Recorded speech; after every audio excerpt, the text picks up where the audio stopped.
बिस्मिल्लाहिर्रहमानिर्रहीम। अस्सलाम वालेकुम एवरीवन। उम्मीद है कि आप सब खैरियत से होंगे। आज की वीडियो का टॉपिक है is the novel mill on the floss autobiographical.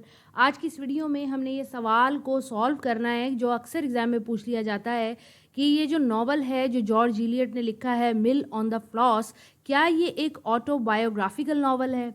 आज की इस वीडियो में हमने इस सवाल का थॉरो जवाब देखना है और तमाम रेफरेंसेस जॉर्ज इलियट की लाइफ से लेने हैं और इस नॉवल से कनेक्ट करने हैं ताकि अगर ये क्वेश्चन आ जाए तो आप उसको सॉल्व कर सकें।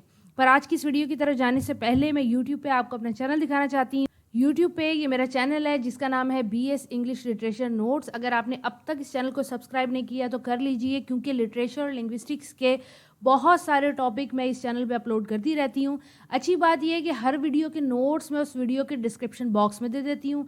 इसके अलावा PPSC की तैयारी के लिए मेरा MCQs पे चैनल अलहदा है और माइनर सब्जेक्ट जो कि BS इंग्लिश के अंदर आते हैं उनके लिए चैनल अलहदा बनाया हुआ है। अब चलते हैं अपने आज के टॉपिक की तरफ, जिसमें हमें पता है कि ये जो नॉवल है मिल ऑन द फ्लॉस बेसिकली ये 1860 के अंदर पब्लिश हुआ, यानी कि 19th सेंचुरी के अंदर पब्लिश हुआ।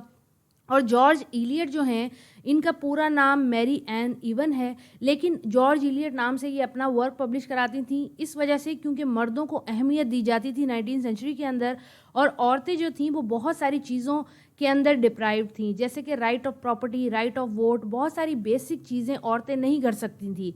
सेम गोज़ फॉर राइटिंग, अगर औरतें लिखा भी करती थी तो इंग्लैंड के लोग उनका वर्क ना पब्लिश किया करते थे और ना परचेज़ किया करते थे।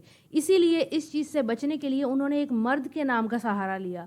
सेम हम मैगी की लाइफ के अंदर भी देखते हैं, हमारा जो मेन नॉवल है मिल ऑन द फ्लॉस कि वो इसी तरह की लाइफ गुजारती है, सेम जैसे कि जॉर्ज इलियट भी गुजारा करती हैं। ये नॉवल 3 वॉल्यूम के अंदर पब्लिश हुआ था।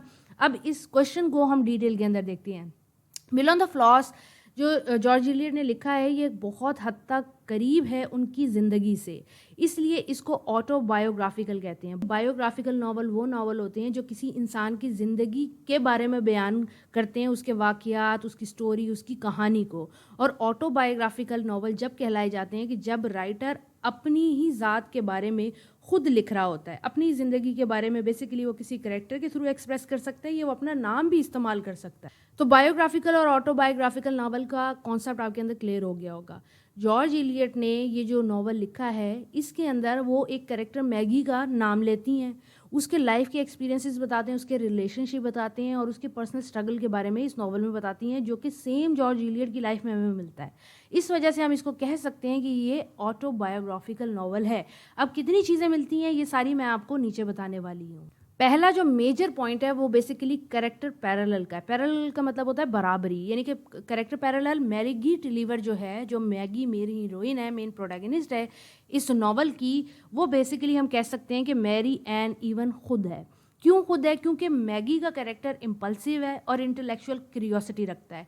इम्पल्सिव है मतलब सडन इमोशन को शो कर देता है, और इंटेलेक्चुअल क्यूरियोसिटी से मुराद ये है कि दिमागी तौर पे मजबूत औरत जो कि हर चीज़ की खोज करना चाहती है, जो कि इमेजिनेटिव है। ये सारी ट्रेड्स जॉर्ज इलियट की असल ज़िंदगी में मौजूद थी और बहुत बहुत सारे लोगों ने इसका जिक्र किया। सेकेंड पॉइंट जो है, जो कि इंटेलेक्चुअल क्यूरियोसिटी है, वो ये है कि जॉर्ज इलियट खुद भी रीडिंग और राइटिंग लर्निंग पसंद करती थी और मैगी को भी ऐसा ही दिखाया गया है, जो कि उस टाइम की सोसाइटी की औरत की ट्रेड्स नहीं थी। उस टाइम की सोसाइटी की औरत की ट्रेड्स थी बहुत ज़्यादा मैनरफुल होना और बहुत ज़्यादा खूबसूरत होना, जो कि मैगी नहीं थी। फिर मैगी की रिबिलियस नेचर थी, यानी कि बगावत वाली नेचर थी, जो कि जॉर्ज इलियट को अगर हम देखें तो उनकी पर्सनल ज़िंदगी के अंदर हमें नज़र आती है कि वो सोसाइटी से बगावत रखती थी। बगावत किस तरीके से कि सोसाइटी की स्पेसिफिक एक्सपेक्टेशन है कि लड़की ऐसे तैयार हो, लड़की ऐसे बैठे, लड़की ये काम करे, लड़की ऐसी लगे, ऐसे अदाब हों। जॉर्ज इलियट ऐसी नहीं थी। सेम उनका जो कैरेक्टर मैगी है वो भी ऐसा है, जो ड्रेस से कंसर्न नहीं करता, जो बिहेवियर से कंसर्न नहीं करता। तो इस वजह से हम कह सकते हैं कि मैगी और जॉर्ज इलियट एक जैसे थे। इसके बाद स्पिरिचुअल स्ट्रगल, मैगी के अंदर भी इंटरनल सेम एक्सटर्नल कन्फ्लिक्ट रहता है अपनी ड्यूटी और डिज़ायर के अंदर। इलियट के अंदर भी सेम रहता है स्पिरिचुअलिटी और इंटेलेक्चुअल जर्नी के अंदर। जैसे कि मैगी या तो एक ड्यूटीफुल सिस्टर हो जाए या वो अपनी डिज़ायर को फॉलो करे, फिलिप के पीछे चली जाए, स्टीफन के पीछे चली जाए, अपनी फूफों से लड़ ले, जॉब कर ले, पैसे कमाने लग जाए। इलियट की भी लाइफ के अंदर स्पिरिचुअल और इंटेलेक्चुअल जर्नी जो है वो हमेशा कंट्रास्ट में रही। एवेंजलिज्म बेसिकली एक कॉन्सेप्ट है जो कि क्रिश्चियनिटी के अंदर हमें मिलता है, और ये होता है कि हज़रत ईसा हर किसी को बचा लेंगे, हर सोल को हज़रत ईसा ने बचाना है। इलियड जो है वो सोसाइटी से बगावत रखती है, तो वो क्या करती है, स्पिरिचुअलिटी से डिससेटिस्फाइड होती है मोस्टली, और वो चाहती है कि सोसाइटी के जो नॉर्म्स हैं, जो ट्रेडिशन है, जो लोगों का थॉट है, वो चेंज हो। अगेन वो स्पिरिचुअलिटी की तरफ है किस तरह की, अपनी जो वो जानती है उससे वो सेटिस्फाई है। किससे वो सेटिस्फाई है? बेसिकली वो इससे सेटिस्फाई है कि हर किसी को अपने काम से काम रखना चाहिए और दूसरों के वर्क में नोज पोकिंग नहीं करनी चाहिए। तो ये भी क्रिश्चियनिटी का एक कॉन्सेप्ट है। तो एक तरह से वो स्पिरिचुअल है लेकिन सोसाइटी की स्पिरिचुअलिटी को नहीं मानती। सेकंड जो मेजर पॉइंट है वो है फैमिली रिलेशनशिप, ब्रदर और सिस्टर का रिलेशनशिप जो कि मैगी और टॉम शेयर करते हैं नॉवल के अंदर। सेम जॉर्ज इलियड अपनी ही लाइफ के अंदर अपने जो ब्रदर हैं इजैक, उनके साथ शेयर करती हैं। जैसे मैगी का एक टेंशन वाला, एक बहुत ज़्यादा वैल्यूज़ का डिफरेंट होना, चॉइसेस का डिफरेंट होना, मैगी और टॉम के दरमियान में ये रहता है कि मैगी कुछ चाहती है, टॉम कुछ चाहता है। सेम जॉर्ज इलियड अपनी लाइफ के अंदर कुछ चाहती हैं और उनका जो भाई है रियल लाइफ के अंदर आइजक, वो कुछ और चाहता है, वो अपनी बहन से कुछ और एक्सपेक्टेशन रखता है और इनका हमेशा ये झगड़ा, ये कन्फ्लिक्ट रहता है। इसके बाद जो सेकंड इंपॉर्टेंट पॉइंट है वो है इंगेजमेंट्स। इंगेजमेंट से मुराद ये है कि मैगी जो है उसका स्कैंडल होता है फिलिप के साथ, स्टेफन के साथ। सेम इलियड की लाइफ के अंदर भी एक आदमी रहा है जिसका नाम जॉर्ज है, जॉर्ज हेनरी लुइस। इनके साथ इनका एक अफेयर रहा, जिनके साथ इन्होंने फ्ली करने की कोशिश की, इलोप करने की भी कोशिश की, और इनके भाई बीच में आए और उन्होंने इनको नहीं करने दिया, इनको प्रॉब्लम क्रिएट की। सेम जैसे मैगी स्टेफन और टॉम के साथ हुआ, या मैगी फिलिप और टॉम के साथ हुआ, इसी तरह ये किसके साथ हुआ, इलियड, जॉर्ज हेनरी लुइस और आइजक ब्रदर के साथ। जो थर्ड पॉइंट है वो है लाइफ इवेंट और social context. Auto biographical episodes दिखाई गई हैं इसके अंदर। बेसिकली जॉर्ज इलियड की लाइफ के जो इवेंट हैं, ये जो सोशल कॉन्टेक्स्ट हैं, वो इस नॉवल के अंदर मिलते हैं। जैसे कि जॉर्ज इलियड का एक एक्सपीरियंस रहा था आर्बे फार्म के अंदर, वो वहाँ गई, उन्होंने इंजॉय किया। सेम मैगी की लाइफ के अंदर भी फार्म हाउस दिखाया जाता है, रूरल सेटिंग दिखाई जाती है, रूरल फैमिली के डायनामिक्स दिखाए जाते हैं। उसके बाद जो एपिसोड आती है इलियड की लाइफ के अंदर जो कि लुई की है, जिससे वो शादी करना चाहती है, एक स्कैंडलस टाइम उसके साथ गुजारती है, किस तरह के लिव इन रिलेशनशिप में उसके साथ रहती है। सेम जो मैगी और स्टीफन का स्कैंडल होता है कि मैगी शादी किए बगैर उसके साथ भाग जाती है ताकि उसके साथ शादी की जा सके, और इलियड की लाइफ के अंदर भी ये होता है कि वो लुई के साथ भाग जाती है, बिना शादी के रहती है और फिर वापस भी आती है।